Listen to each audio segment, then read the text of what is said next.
Hi everybody, thank you so much for joining me. Today I'm starting with a circle that I've drawn onto this heavy watercolour paper, but I'm actually going to start using some acrylic paints on this.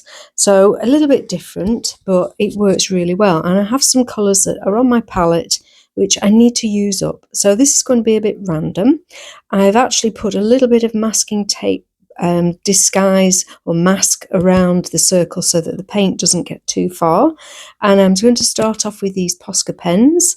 First of all, I'm going to use a thick black one just to split this space up and just to give us a little bit of an interesting framework to start from.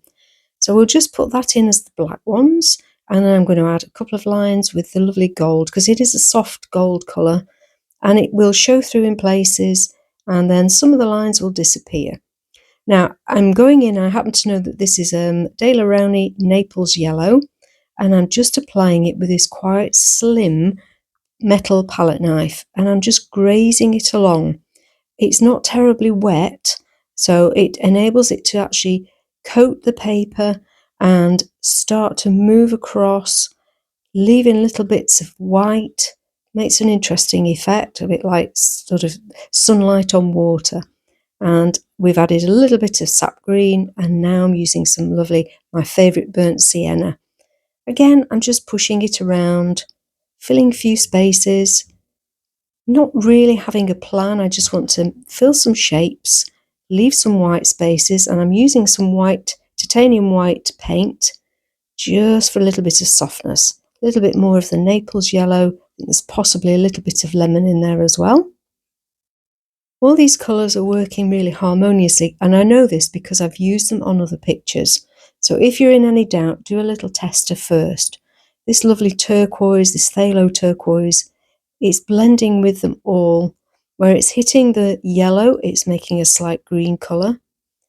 And it's just a really nice, cheerful blue. So I'm just scraping the white across, just adding, it softens, it blends. If you want to blend your colours, you need to keep them moving while they're still wet. Once they're dry, obviously they won't blend. So using the knife on its edge, I'm pulling some burnt sienna just in some little dotted almost lines. They're not solid, it's missed in some places, and I like that, it's fine. Adding some more of that burnt sienna and Naples yellow to that gold line there. I've actually not got that many different colours going on. I could have gone berserk and used lots of different shades, but I always find if you stick to a few limited colours, you will end up with a much, much better result because everything will be harmonious. So we'll pull some of that beautiful turquoise colour across, a bit of paint on the top, so we'll pop that on. Got some different shapes of lines occurring, which is good. It stops it all looking the same. Blending that across there and pulling a few little lines into that paint just to add some texture, some form. Just spritz that down a little, and then we'll pull that paint, soften it while it's wet, and pull it into some different areas. It's gone slightly green, which is fine. I like that effect. Again, just softening down now with a little bit of white, just taking all that sharpness away. It's surprising how the white doesn't look terribly white on white paper, but it still works, it's fine. A bit more of that turquoise just to blend it in together. There we go. Lovely. I'm going to lift that out a little bit. I don't know, I've got a little bit untidy there, so I'll just take that out with some kitchen towel. And then I want to put a little bit more darker paint. So on my palette, I've got some Prussian blue. So just using this small flat brush, I'm just going to take it into that little sort of triangle shape that we've got there. That's such a beautiful blue. It's lovely and rich. And while we've got it on our brush, I'm going to pop some up just to emphasize some of this darker line up here, just to frame those beautiful colours we've got. And I'm just going to pull it around a little bit with the palette knife and then pull it across as well. I'm actually going to soften a little bit. It's gone above that line, so I'm not going to worry. I'm going to soften it with some clean tap water and the brush and let it just run a little bit. It's created a nice soft Prussian blue. It gets a lot lighter when it's wet, so it's a really warm blue. And while we've got it here, we'll pop across a little bit underneath that other yellow. Really makes it stand out nicely. Again, just pulling it to where I want it. A little bit of white in there, we'll soften that a little. It's always good when you're doing this sort of work to stop every now and again, move your picture away from you and look at it from a distance. See the areas that you want a little bit of darker colour, a little bit of highlight, and it just is easier than trying to work right the way through. So we'll blend that down a little bit, got a bit more yellow and blue, and so we'll add a little bit more white. There we go, we can soften it as much as we want to with the white. It's very helpful. Obviously, if your paint is wet or just still applied, it'll mix in and make a softer colour. If your paint is dry, it will come out a lot more crisp white. So it depends what you want. I'm going to put some white over here. I don't like that little bit of burnt sienna and yellow, so we'll cover that up with white using the palette knife, and I'm just going to tap a little bit of texture into that while the paint is wet. It won't show an awful lot, but it will make a difference. Okay, so we've got a lovely balance here, but I've just put a little bit of a darker line around so that we can actually see the circle a little bit more. And I want to add a few more details there, get a little bit of darker emphasis going on.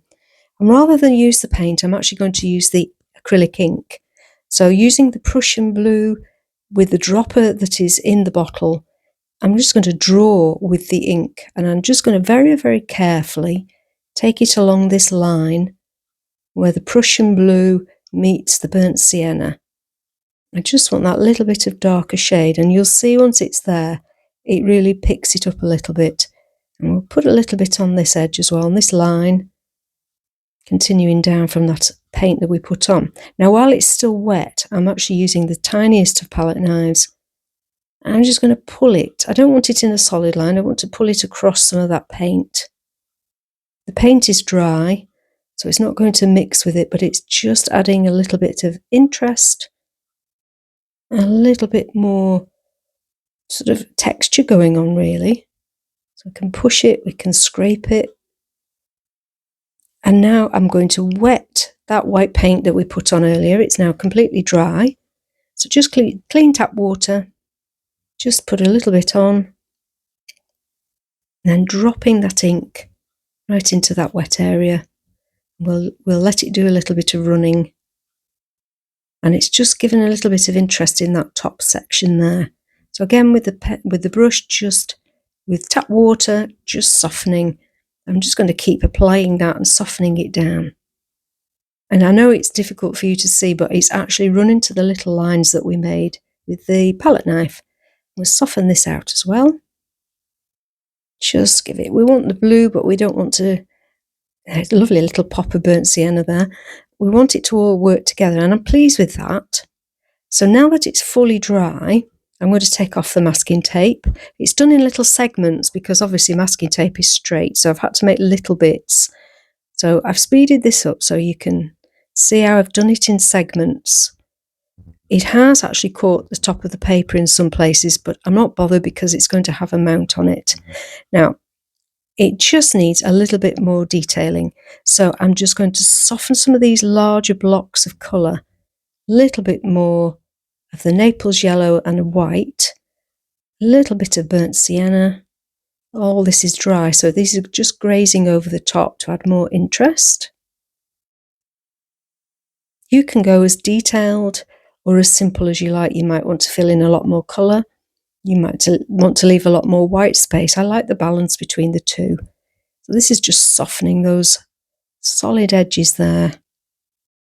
Just this little bit of detailing makes a lot of difference in your picture. It's worth doing, and I'm really pleased with the results in this. I filled in some of the blank areas on the circle that had been missed, and I've put in a few little bits of detail, a few bits more pen, and I'm really happy with this. It's going to go in a lovely frame, and I hope this will inspire you to have a go as well. Many thanks for watching, and I will look forward to seeing you again soon. Keep painting. Bye for now.